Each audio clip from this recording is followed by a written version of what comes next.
Bonjour, alors aujourd'hui je viens vous voir pour qu'on parle un petit peu des parcours professionnels et des choix d'orientation. On a souvent parlé des soins, des modalités de marketing. Aujourd'hui, je voulais vous faire partager un peu une partie de mon histoire et de mon parcours, parce qu'on peut penser au début qu'être un homme dans le milieu du spa ou de l'esthétique, eh bien c'est pas une évidence et que ça peut peut-être refroidir certains projets ou certaines envies parfois des personnes que vous avez dans votre famille ou dans vos amis qui vous disent après tout moi aussi je voudrais bien être dans ce milieu, mais tu sais, je suis un garçon, c'est peut-être pas sûr, c'est peut-être pas évident. Et en fait, il faut dépasser ce stade-là, mais par contre, il faut se préparer à ce qui va suivre. Parce qu'effectivement, c'est peut-être moins facile, le parcours va être un tout petit peu plus ardu. Le premier conseil que je vous donnerai, c'est si vraiment vous voulez vous orienter vers l'esthétique, c'est de vous tourner, ou même vers le spa praticien, c'est de vous tourner en tout cas dans tous les cas vers les organismes professionnels. Pour l'esthétique, je cite la CNAIM, mais il y en a d'autres. Pour les spas praticiens, je vais citer la Fédération française de massage bien-être, par exemple.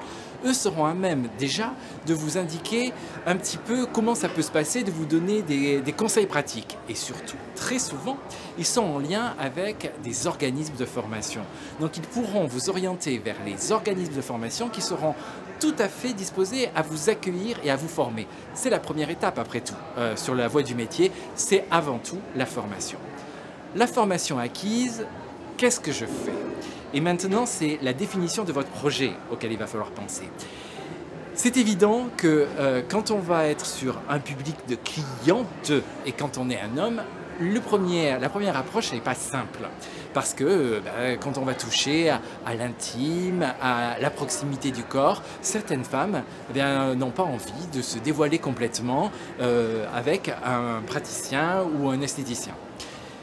On va les mettre en confiance et la clé de la solution, en tout cas, ça va être d'être tout le temps professionnel. On respecte la cliente, on respecte son intimité. C'est-à-dire qu'on va couvrir, on va vraiment soigner le drapé et le recouvrement de la cliente. Et on va la mettre en confiance. À aucun moment, elle ne doit être nue, sauf si à un moment donné, elle nous dit elle-même que, bon, par exemple, la couverture sur la poitrine, non, elle ne veut pas parce que le mouvement va être plus global et qu'elle a la sensation qu'il y a une coupure avec le tissu au milieu. C'est son choix et donc on va satisfaire la cliente à partir de ce choix-là. Mais dans un premier temps, elle va être couverte et la couverture, ce n'est pas simplement qu'une question d'intimité d'ailleurs, c'est aussi une question de qualité du soin. On va garder le corps au chaud, on va garder l'énergie que l'on a pu mettre en place. Donc en fait, c'est à la fois une manœuvre très respectueuse de la cliente, mais c'est aussi une manœuvre qui va valoriser le soin que vous proposez. Mais de temps en temps, ça ne passera pas. Moi, je vais vous raconter une fois, j'étais donc dans un spa, j'étais avec une collègue et c'était une maman et sa fille qui venaient pour se faire masser.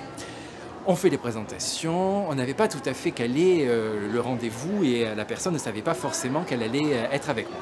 Le spa praticien nous fait les présentations. Madame, vous allez être massée avec mademoiselle et madame, vous serez avec Rémi.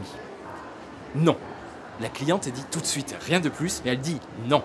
Donc on se prend non comme ça dans la figure.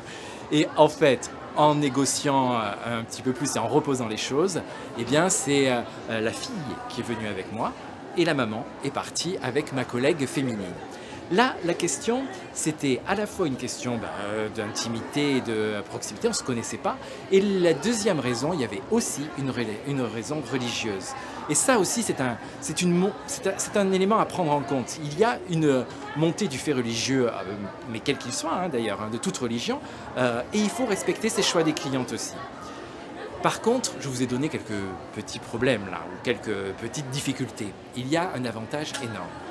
C'est la fidélisation par contre. Alors on a cet avantage-là, peut-être que nos collègues féminines rencontrent moins, c'est que quand les clients ou clientes ont goûté à votre main, à votre toucher, à votre présence, eh bien elles ne veulent plus que vous.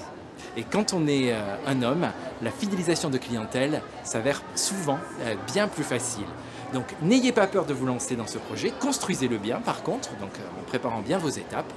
Mais sincèrement, si vous avez bien travaillé, si vous êtes bien formé et que votre projet est bien abouti, le succès sera au rendez-vous. Alors si c'est le cas, partagez-le avec nous. Vous savez, vous nous faites de vos petits commentaires.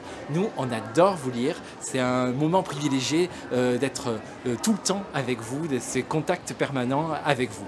Merci de votre attention. Bon courage, bonne réussite.